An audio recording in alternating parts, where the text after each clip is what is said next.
What is going on, my fellow warriors? Today I'm going to be going over why TF2 is not dead yet. This is really a. I don't think that there's a single game which has lived on to have such a active player base right now. Now, I actually haven't played for this long. I just accidentally occasionally leave my PC on overnight because I forget to turn it off. And sometimes my power button doesn't work, but that's besides the point. I don't play the game that much myself. Recently I have been, but because you would think with the game being so old and relatively poorly optimized, I mean the game's older than me. So, yeah. And also with its last major update, I know that they had like one decently sized update and then they got rid of the bots. But the last major update, Jungle Inferno, came out 6 years and 7 months ago. 6.5 years ago. Along with a bot crisis that almost killed the game, it's a miracle that this thing's still alive. But I'm going to be going over why it's still alive.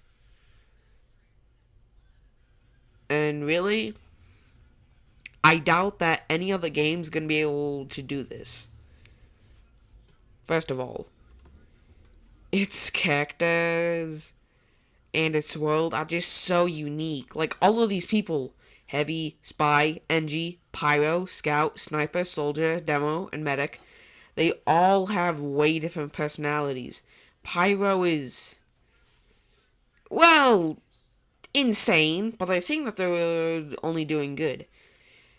Engineer is very smart, calm, indirect. Spy is fancy. Heavy seems like a dumb brute on the surface, but underneath he's very intelligent. Scouts, an asshole. Sniper, he's polite, decently. And, okay. Soldier's an idiot. Demoman's just good. Medic's a psychopath. That's very basic. But also its world, I mean, in what other, like look at the games and the comics. Yeah, look at the animations and the comics. And even the updates. Because some of them told a story. Like the war update. Or, like what other universe has the main characters in an animation fighting a mutated bread monster? Yes, non-TF2 fans, you heard me right. A mutated bread monster! I don't even know. It's wacky. Along with, well, not even just these nine. Like Saxton Hale, Miss Pauling, the Administrator. The Administrator's a pretty good villain. But that's not the only reason. The high skill ceiling allowing for people to just constantly improve. I mean, look at some of the competitive plays.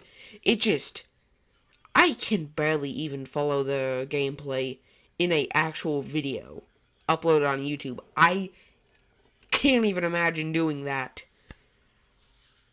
in a regular game. It's just insane on how skilled people have made themselves. And honestly, it's incredibly scary. Now also, a big reason why is the weapons. The weapons allow for such unique gameplay that you're just never gonna get out of any other game. What other game is gonna allow you to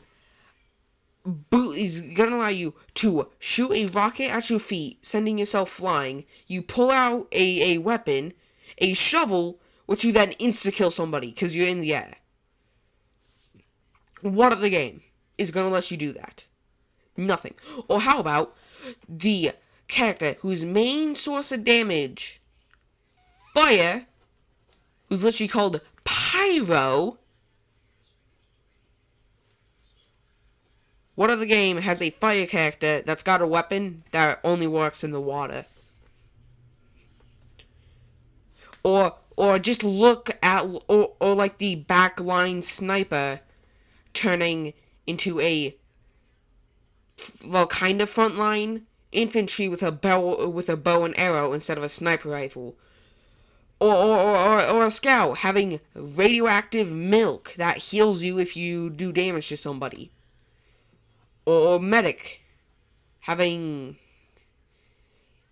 something that literally, if you hit somebody, like the Ubasa, if you hit an enemy 4 times, you instantly can become invincible. And make another one of your teammates be invincible.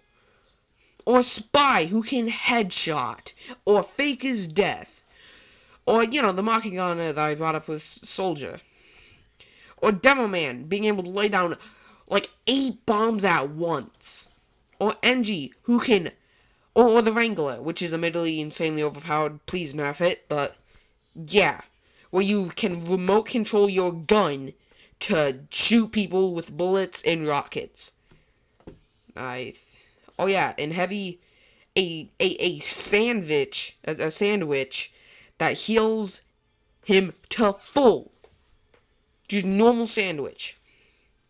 I even say sandwich because that's how it's said in the game. It's gone too far. I didn't even mean to say sandwich, but either way. Now a big reason is quarantine. Also, another big reason is quarantine. It kind of gave the game a new boost of life, and this new boost of life really helped it out. Because I don't know what the player count was beforehand, but I guarantee that quarantine definitely was a lot higher. Then it hit his play account afterwards, because it really, jump started the game's community with a ton of new people and a ton of old players returning. And that spark of life stayed around for, way longer. If we should cap in 2024. And also, another reason is that the game just kind of goofy. If the game took itself so seriously, I highly doubt that, well, most of the weapons that keeps it around wouldn't be there. The most world building wouldn't be there. So much about this is built on being goofy that honestly can't have Team Fortress without being goofy. And honestly, that works to the game's advantage.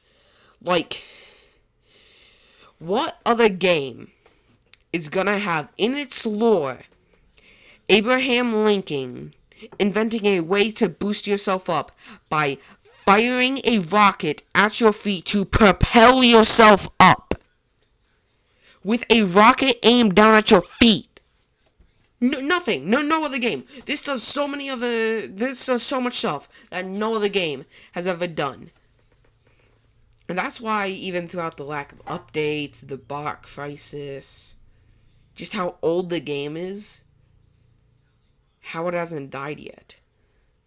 Because honestly, it's a miracle in of itself, and I love this game to death. It's just so special.